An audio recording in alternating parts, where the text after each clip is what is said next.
सवाल आप सभी का स्वागत करती हूँ। परमेश्वर की बेटी होने के नाते आप सभी को आशीष देती हूँ। पवित्र आत्मा के जीवन में बहुत सारी ब्लेसिंग दे और बहुत सारे मिरेकल करे।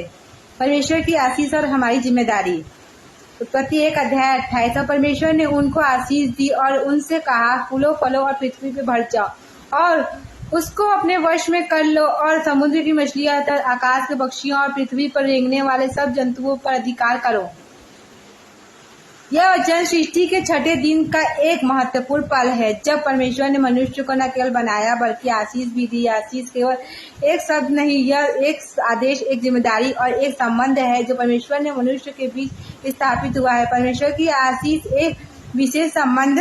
परमेश्वर ने उन्हें आशीष दी। यह पहला अवसर है जब परमेश्वर ने मनुष्य को आशीर्वाद दिया। यह आशीर्वाद केवल भौतिक समृद्धि की नहीं बल्कि आध्यात्मिक सामर्थ्य, प्रमुखता और समाज में उद्देश्य जीवन की घोषणा।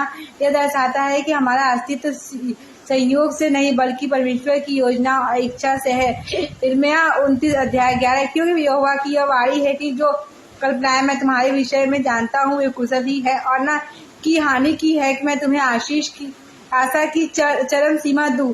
फूलो फलो पृथ्वी पर वृद्धि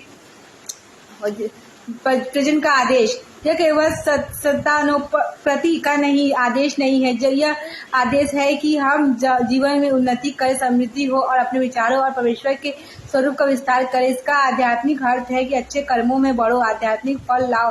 गलातियों 5:22-23। आत्मा के फल और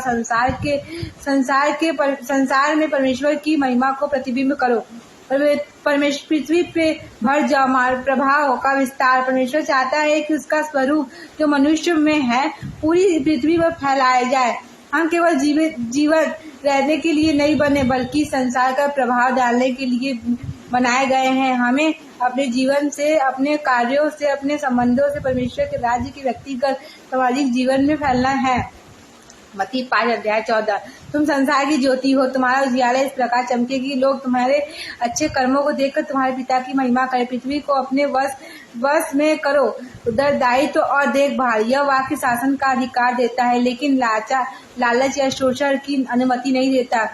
परमेश्वर ने हमें अपनी पृथ्वी का पालनहार और प्रबंधक बनाया है, न कि इसका स्वामी। हम पर्याप्त जीव जंतु, संसाधनों और समाज के प्रति जिम्मेदारी और उत्तरदायित्व होने का। भजन संहिता 24:1। पृथ्वी और उनमें जो कुछ है वह यहोवा का है। जगत और उनमें निवास करने वाले भी प्रभुत्व रखो। नेतृत्व का सिद्धांत। परमेश्वर ने मनुष्य को सृष्टि पर प्रभुता के लिए चुना, पर यह प्रभुता और घमंड, नाश या नशा बंद का नहीं बल्कि सेवा और प्रेम पूर्वक नेतृत्व का है। प्रभु ने भी हमें सिखाया है कि जो बड़ा होना चाहता है वह सबका सेवक बने। भाई, आज हम कैसे वचन बनाएं? अपने जीवन को परमेश्वर की आशीष के योग्य बनाइए। परमेश्वर की आज्ञाओं में चले, जीवन में पवित्रता रखे, अपने जीवन में हर क्षेत्र में फलदायी बने। आध्यात्मिक, पारिवारिक, सामाजिक हर स्थिति पर परमेश्वर की महिमा प्रकट करे। घर पर, परिवार पर, समाज और प्रकृति की देखभाल करें। अपने उत्तरदायित्व को पहचानने और पृथ्वी की भलाई के लिए काम करें। नेतृत्व में विनम्रता लाएं। जहाँ ही प्रभु ने अपने आप को रखा है वहाँ प्रेम, सेवा और समर्पण से नेतृत्व करें। उत्पत्ति 1:28 में हम देखते हैं कि परमेश्वर ने मनुष्य को आशीष दी, उद्देश्य दिया और अधिकार के साथ जिम्मेदारी भी सौंपा। ये वचन हमें यह दिलाता है कि हम परमेश्वर की योजनाओं का भाग ले सकते हैं। हमें अपने जीवन में उस योजना को पूरा करना है।